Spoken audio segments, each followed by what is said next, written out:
고요한 어둠 속에 매초풍의 관절이 꺾이는 소리가 울려 퍼졌다.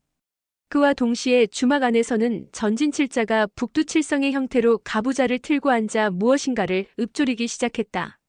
일촉즉발의 대치 상황이었다. 매초풍은 눈은 안 보이지만 청력은 매우 예민했다. 그녀는 전진칠자가 읊조리는 소리를 듣고 주막 안에 전진칠자가 모두 모여 있다는 것을 알게 되었다. 담처다는 주백통을 놓치고 돌아오는 길에 매초풍이 살아있는 사람을 상대로 무공을 연마하는 것을 보고 의협심에 구해주려다 매초풍과 싸움이 붙었다. 그러나 그는 매초풍의 적수가 되지 못했다. 매초풍은 악랄한 여자이긴 하지만 사리를 분별하지 못하는 사람은 아니었다. 그녀는 예전에 몽고의 절벽에서 마옥이 자신에게 인정을 베풀어준 것을 기억하고 있었다. 그래서 담처단이 전진파인 걸 알고는 마옥의 얼굴을 봐서 죽이지는 않은 것이다. 매초풍이 먼저 말을 걸었다. 마도장 별거 없으시오? 마옥이 대답했다. 덕분에 잘 있소. 도와도와 전진파는 아무 원한이 없지 않소이까? 사부님이 곧 도착하시지요? 매초풍은 순간 멍해져서 방문했다. 내 사부는 왜 찾으시오? 그 말에 구척이가 소리쳤다. 이 여부, 빨리 네 사부를 불러라. 우리 전진칠자가 따끔한 맛을 보여주겠다. 구척이의 말에 매초풍은 불같이 화를 냈다. 너는 누구냐? 방금 뭐라고 했느냐? 그러자 구척이가 콧방귀를 뀌며 답했다. 이 여부야 나는 구척이다. 들어는 보았느냐? 그 말에 매초풍은 괴성을 지르며 하늘로 몸을 날리더니 구척이의 소리가 들리는 쪽을 겨냥해 오른손으로 머리를 향해 할퀴어갔다. 그런데 이상하게도 구척이는 아무런 대응도 하지 않고 그 자리에 가만히 앉아만 있었다. 매초풍이 구척이의 정수리를 할퀴려는 순간 갑자기 좌우에서 장풍이 날아왔다. 유처형과 왕처일이 동시에 날린 것이었다. 매초풍은 오른손 구운백골조에 계속 힘을 싣고 왼손장을 횡으로 휘둘러 유처형과 왕처일의 장력을 막으려 했다. 그러나 좌측 장력이 서로 충돌하는 순간 매초풍은 엄청난 힘에 밀려 몸이 위로 튕겨져 나갔다.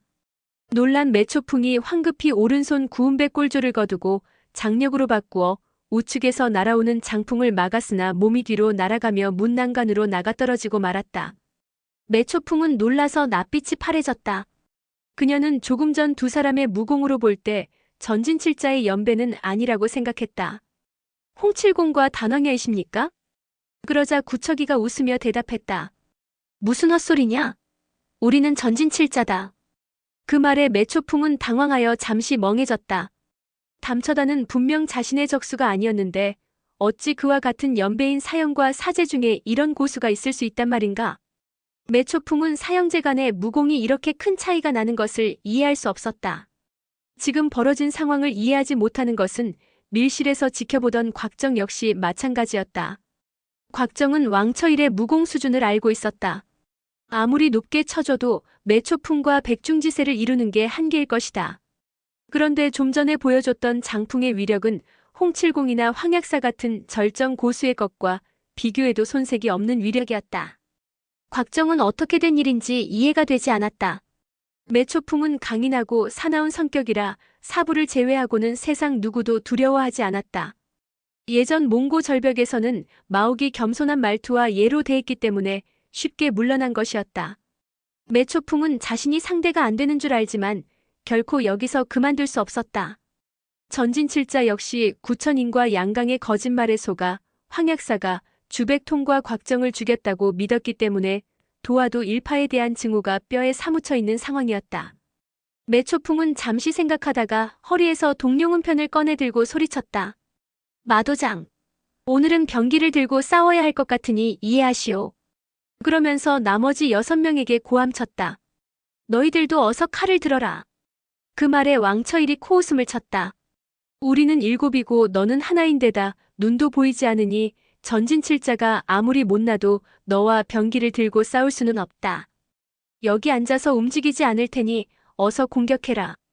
그러자 매초풍이 가볍게 비웃었다. 꼼짝도 하지 않고 앉아서 내 동룡은편을 막을 수 있다고 생각하느냐? 그 말에 구척이가 호통을 쳤다. 이 여부, 오늘 밤이 바로 네 제삿날인데 무슨 말이 그리 많은 것이냐? 구척이의 말에 매초풍은 흥하며 콧방귀를 뀌고 오른손을 흔들었다. 그러자 갈고리가 잔뜩 달린 동룡은편이 한 마리 뱀처럼 스멀스멀 다가가더니 채찍 끝이 손부리를 향해 뻗어나갔다. 그런데 놀랍게도 손부리가 날아드는 채찍을 손으로 쳐내는 것이 아닌가. 놀란 매초풍이 동룡은편을 마구 휘두르며 전진칠자를 후려쳤지만 그럴 때마다 모두들 손바닥으로 동룡은편을 쳐냈다. 황용은 밀실에서 이들이 싸우는 소리를 듣고 있었다. 대체 어떤 무공을 사용하기에 매초풍의 동룡은편을 꼼짝도 하지 않고 앉아서 맨손으로 막아내는지 궁금했다. 호기심을 참을 수 없었던 황용이 곽정을 잡아당기며 구멍을 양보해달라고 했다. 황용은 전진칠자가 북두칠성 방위로 앉아있는 모습을 보고 금방 청강북두진법이 어떤 것인지 알아차렸다.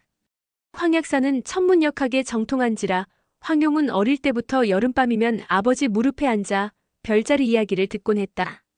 청강북두진법은 북두칠성의 가장 중심이 되는 자리에 가장 무공이 높은 구척이가 앉고 그 좌우 옆으로 그 다음 무공이 강한 왕처일과 마옥이 앉았다. 청강북두진법은 공격받지 않는 사람이 공격받는 사람에게 내력을 전달하는 형태의 진법이다. 예를 들어 적이 별자리의 끝부분을 공격하면 나머지 사람들이 옆 사람에게 내력을 전달한다. 그러면 적은 7사람의 공력과 충돌하게 되는 것이다. 만약 적이 정중앙의 구척이를 공격하면 양옆에서 3사람의 공력이 합쳐진 공격을 받게 된다.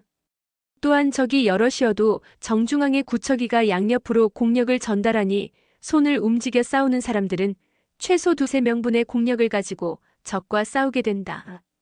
청강북두진을 진법이라 일컫는 것은 단순히 옆 사람에게 진기를 나누어 주는 것이 전부가 아니기 때문이다.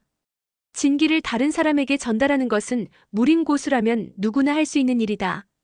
그러나 그것을 찰나간에 사용해서 실전에서 적과 싸우는 것은 완전히 다른 이야기다. 7사람이 오랜 시간 호흡을 맞춰서 힘의 균형을 맞추고 7사람의 내력이 마치 한 사람의 내력이냥 연결되도록 해야 한다. 청강북두진법은 1차 화산농검에서 천하제일인으로 추대받은 왕중양이 고심 끝에 만든 것으로 황약사나 홍칠공 같은 절세 고수를 상대하기 위해 만든 것이다. 그러니 매초풍이 감당하기에 벅찬 것은 당연한 일이었다. 매초풍은 모든 내력을 동룡은편의 끝자락에 실어 송곳처럼 빠르게 손부리를 찔렀다. 그런데 그 순간 손부리가 강하게 동룡은편을 쳐냈다. 그러자 동룡은편이 방향을 바꾸더니 화살같이 빠르게 곧장 매초풍을 향해 날아갔다. 그 기세가 어찌나 빠른지 매초풍은 손이 덜덜 떨렸다. 강한 바람이 얼굴을 때리자 매초풍은 급히 고개를 숙여 피했다. 그 순간 동룡은편은 아슬아슬하게 매초풍의 머리카락을 스치며 지나갔다. 매초풍은 속으로 아찔해하며 다시 동룡은편을 횡으로 휘두르며 마옥과 구척이를 치고 들어갔다. 그러나 2사람은 여전히 꼼짝도 하지 않은 채 앉아있고 담처당과 왕처일이 장풍을 날려 동룡은편을 막았다. 그러면서 조금씩 동룡은편을 끌어당겨 매초풍을 점점 청강북두진 안으로 끌어들였다. 그 결과 동룡은편이 적진에서 움직이긴 하지만 그 범위가 점점 좁아지고 있었다. 잠시 뒤 수장 길이의 동룡은편은 이미 절반 정도가 적의 진영에 꽉 잡혀서 이제는 다시 거두어지지도 않았다. 동룡은편을 버리고 뒤로 뛰어오르면 청강북두진의 공격을 벗어날 수는 있겠지만 매초풍은 동룡은편에 무수한 공을 들인지라 차마 이대로 빼앗길 수는 없었다.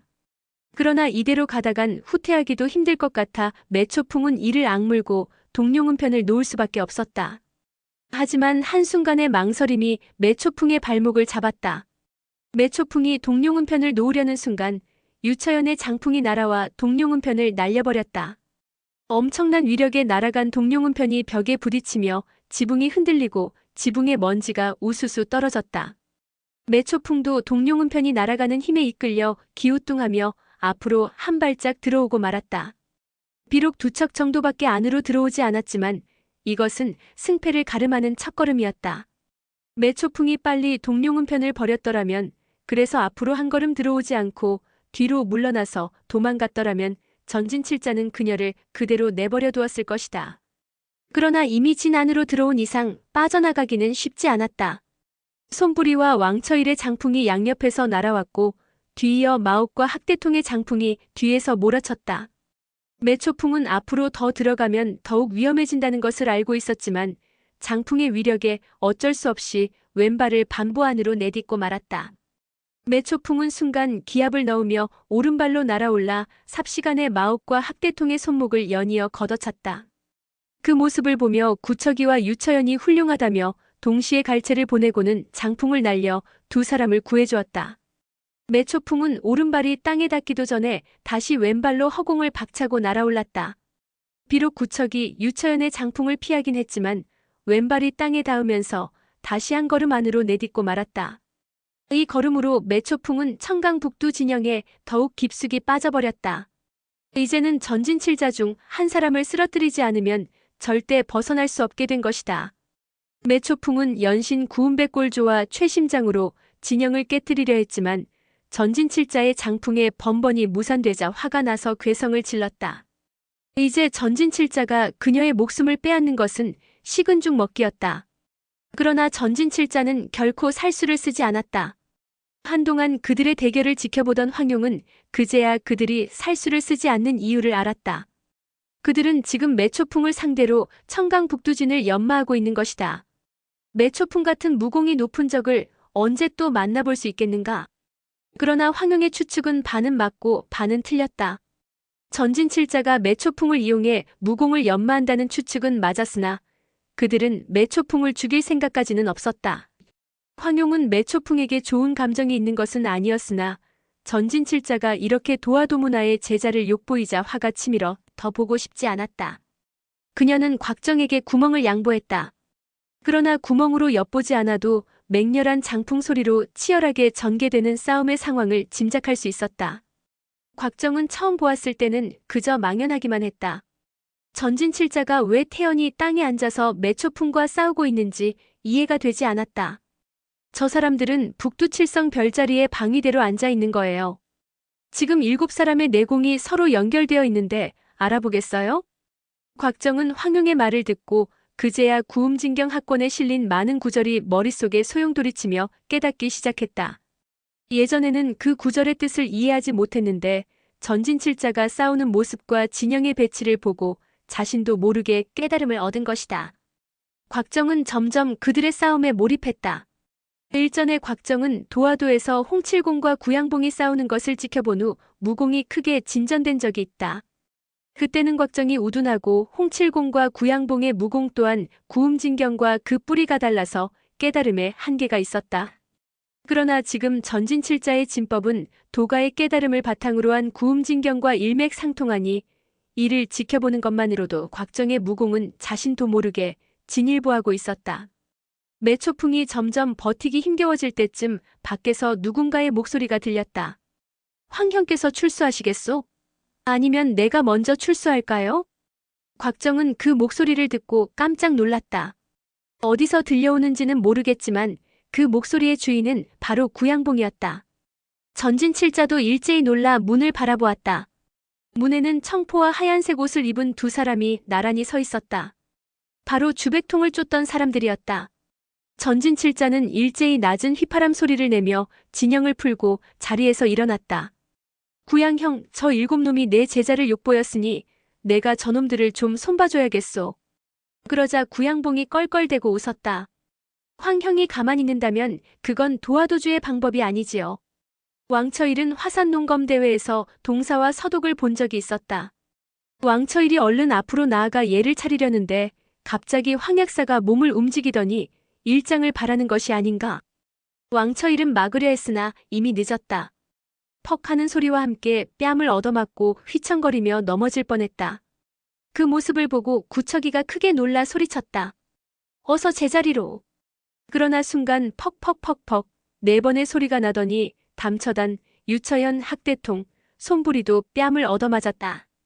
구척이가 그걸 보고 당황하는 사이 눈앞에 파란색 섬광이 번쩍했다. 황약사가 날린 일장이었다. 구척이는 황약사의 공격이 너무 빨라 피하기에는 늦었다고 생각하고 오히려 앞으로 한 발 내디디며 일장을 황약사의 가슴을 향해 날렸다. 전진칠자 중 무공이 가장 강한 구척이의 공격은 생각 이상으로 위력적이었다. 황약사는 적을 너무 만만히 본 나머지 가슴에 일격을 허락하고 말았다.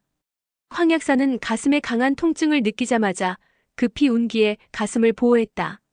그와 동시에 왼손으로 구척이의 오른팔을 잡고 오른손으로 그의 두 눈을 찌르려 했다. 그 순간 마옥과 왕처일이 날린 장풍이 황약사의 얼굴을 향해 날아왔다. 황약사는 즉시 오른손을 휘둘러 그들의 장풍을 쳐냈다. 그러는 사이 구척이는 전력을 다해 발을 구르며 뒤로 몸을 빼냈다. 그 바람에 오른팔 소매가 찢어지고 말았다. 황약사는 구척이를 놓치자 바람같이 민첩한 신법으로 이미 학대통 뒤로 몸을 옮긴 다음 왼쪽 다리로 그를 힘껏 차 쓰러뜨렸다. 그 모습을 보고 구양봉이 크게 웃으며 말했다. 왕중양은 저런 쓸모없는 놈들을 제자로 두었구나.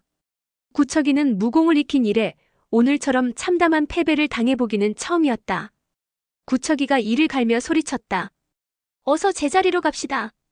그러나 황약사가 동해 번쩍 서해 번쩍하며 공격을 날리니 모두들 방어하느라 정신이 없어 진영을 복구하는 건 엄두도 못 냈다. 이때 뚝뚝 하는 소리가 들렸다.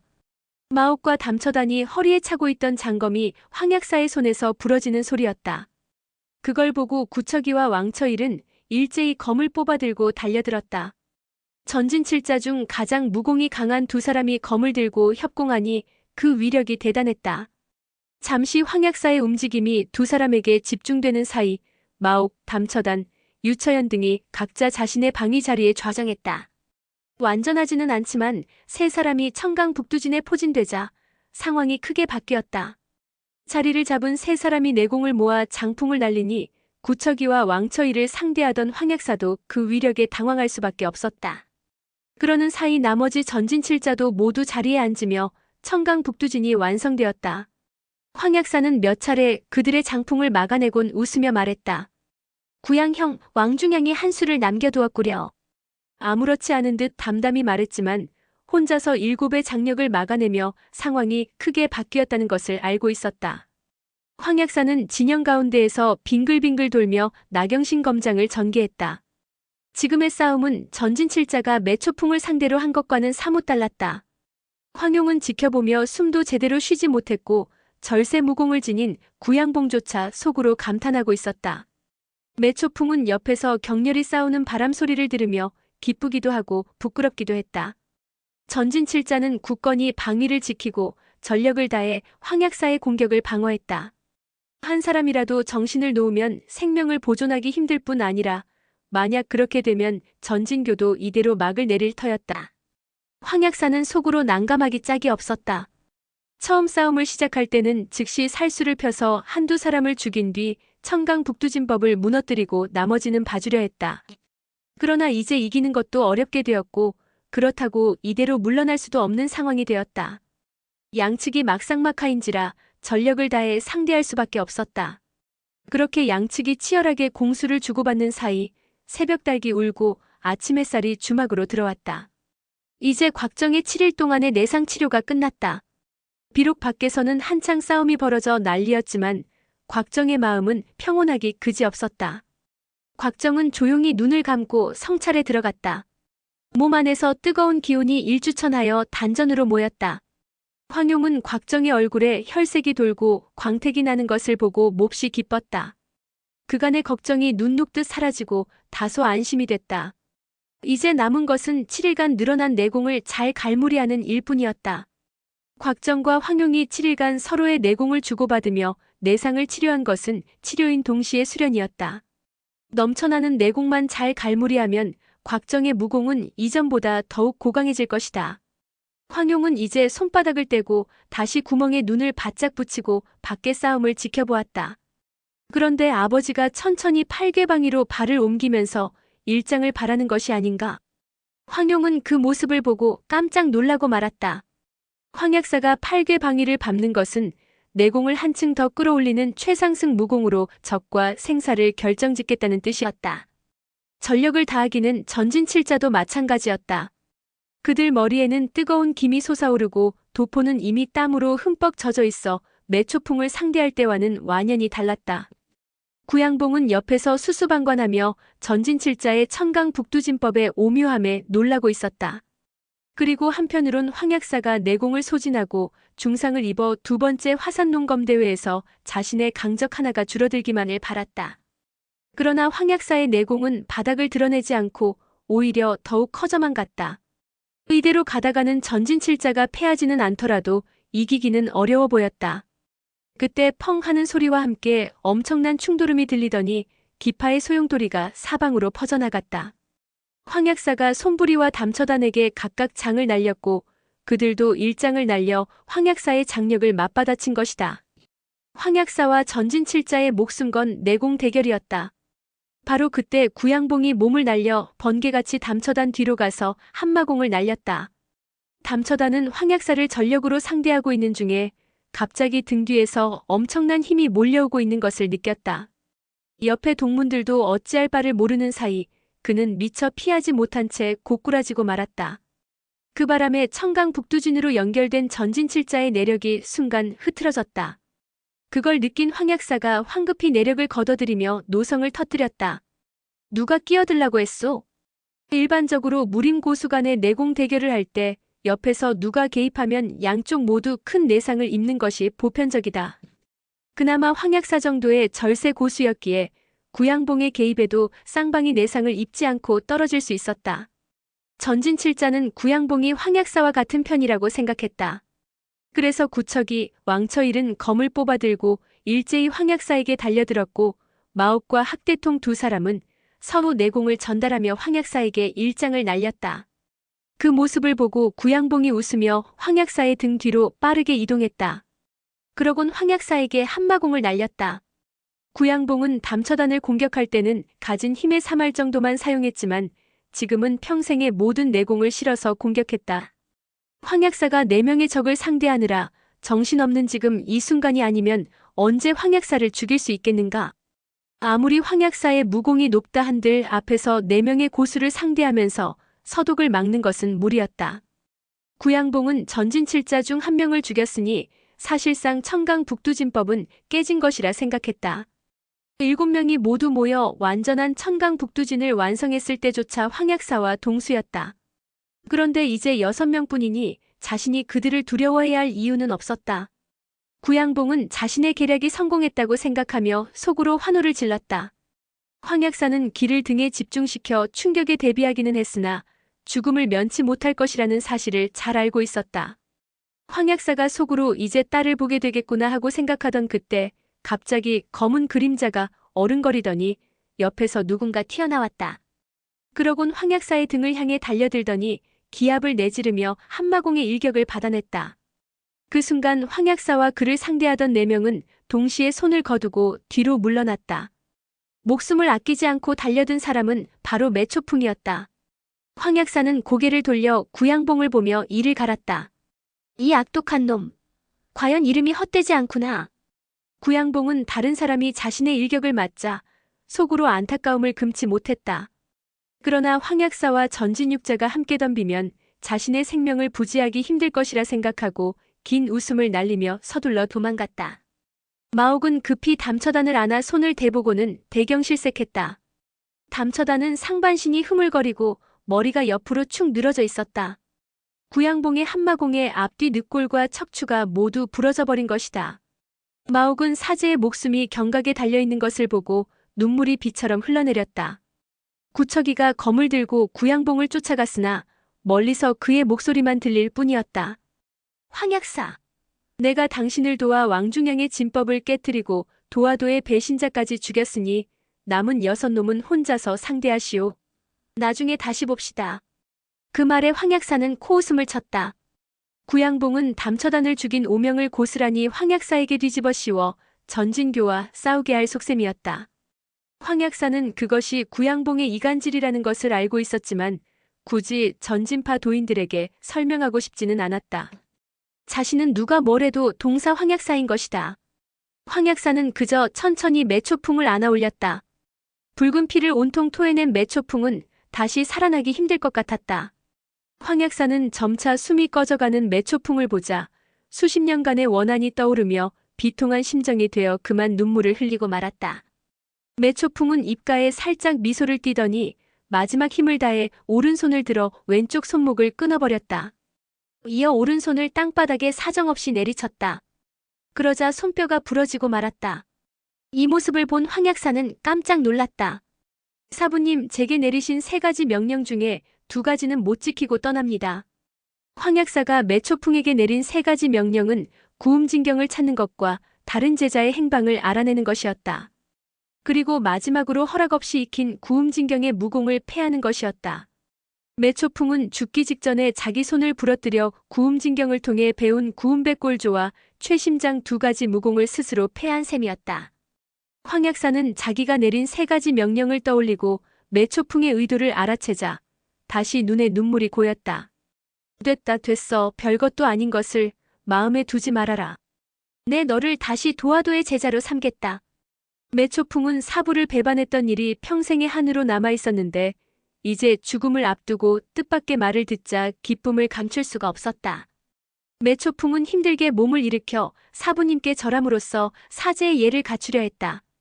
그렇게 매초풍은 겨우 3번 절한 후 더 이상 움직이지 못했다. 오늘의 영상은 여기까지입니다. 영상이 도움이 되셨다면 구독과 좋아요, 알람 설정 부탁드립니다.